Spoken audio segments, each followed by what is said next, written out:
치질 바로 알고 바르게 치료하자. 안녕하세요, 치바바 윤상민입니다.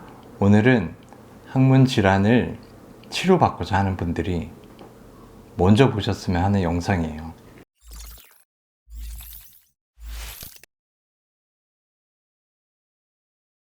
항문의 제일 중요한 기능이 무엇일까요? 항문은 똥이 배출이 되고 배변을 해야 되는 곳이고, 또한 중요한 게 배변을 자제하는 거예요. 우리가 똥을 못 싼다면 어떻게 될까요? 혹은 똥을 참지를 못한다면 어떤 상황이 벌어질 것 같아요? 하다고 생각하니 얼마나 억울하겠어요. 그러면 이제 배변과 자제에 대해서 항문들이 어떤 기능을 하는지를 간단하게 얘기를 해드릴게요. 첫 번째는 배변을 하고 자제를 하는데 중요한 항문의 크기가 있어야 돼요. 항문이 너무 좁으면 변이 안 나오겠죠. 항문이 좁으면 변이 굵을 때는 찢어지겠죠. 그런 문제들이 생길 수밖에 없는 거고요. 자제를 하는 데 있어서는 이제 두 가지 기능이 있어요. 하나는 괄약근이라는 게 있어요. 근육이 항문을 조여서 변이 나오지 않게 하고요. 그 사이에 공간이 있어요. 이 공간 자체를 치핵이라는 혈관 조직이 부풀어서 메꿔주는 거예요. 게다가 변이 내려오는 거를 혈관 조직이 부풀어서 쿠션 역할을 해주는 거죠. 이렇게 해서 배변의 자제에 도움이 되는 거예요. 그리고 괄약근 자체도 균형적으로 움직여야 돼요. 그러니까 변이 내려오면 항문은 열려야지 되는 거고, 변이 내려오면 안 되는 상황에선 닫혀야 되는 건데, 그게 조화롭게 움직이지 않을 때도 여러 가지 문제가 생길 수 있는 거예요. 그리고 또 변이 나올 수 있게 도와주는 항문선이라는 곳이 있어요. 거기서 분비물이 나오면서 변을 부드럽게 나올 수 있게 도와주는 거죠. 그런 배변과 자제에 중요한 여러 가지 구조물들이 있는데, 그런 것들이 고장이 난 거예요.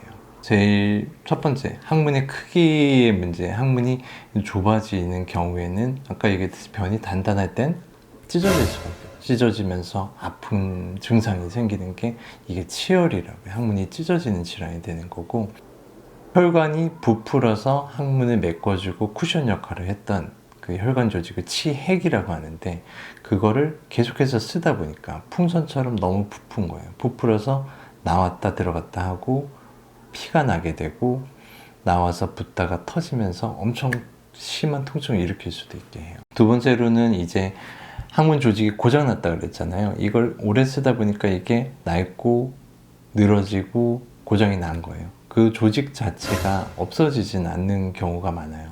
그러니까 예를 들자면 항문이 좁아진 게 살면서 넓어질 수는 없는 거고요. 이미 늘어져서 나오게 된 치질이 약을 먹는다고 없어지진 않는 거죠.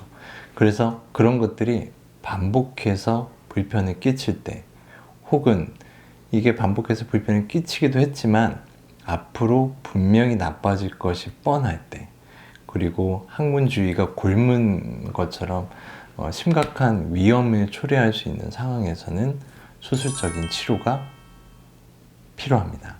마지막으로는 잘못된 이제 항문 사용을 멈추는 게 제일 중요해요. 항문 질환의 수술을 하기 전에 우리가 아까 얘기했던 몇 가지 원인들에 대해서 이제 항문의 잘못된 사용으로 고장이 나고, 그로 인해서 이제 불편을 끼치는 거잖아요. 그렇다면 잘못된 사용을 멈추는 게 첫 번째 치료가 되는 거예요. 치질이 심하지 않을 때 배변만 조절을 해도 치질해지는 증상이 전혀 없을 수 있어요. 변비로 인해서 항문이 찢어졌을 때 변비를 교정하기만 해도 치열로 인한 불편감은 거의 없는 경우가 많아요. 그렇다면 우리가 교정할 수 있는 걸 먼저 해보고, 그럼에도 불구하고 계속 불편하다면 그때는 수술을 하는 게 맞다고 생각을 합니다. 오늘 마무리는요, 그래서 항문은 아주 소중하다. 정말 소중하고, 항문을 잘못 사용하면 고장이 난다. 그래서 잘 써야 되고요. 잘 쓰는데도 불구하고 계속 불편해. 그럴 때는 꼭 오세요. 항문 전문 클리닉에 방문을 하셔서 제대로 된 검사를 받고 어떤 문제가 있는지를 보고 각각의 질환에 맞는 제대로 된 치료를 받기를 바랍니다. 지금까지 치바바 윤상민이었습니다. 감사합니다.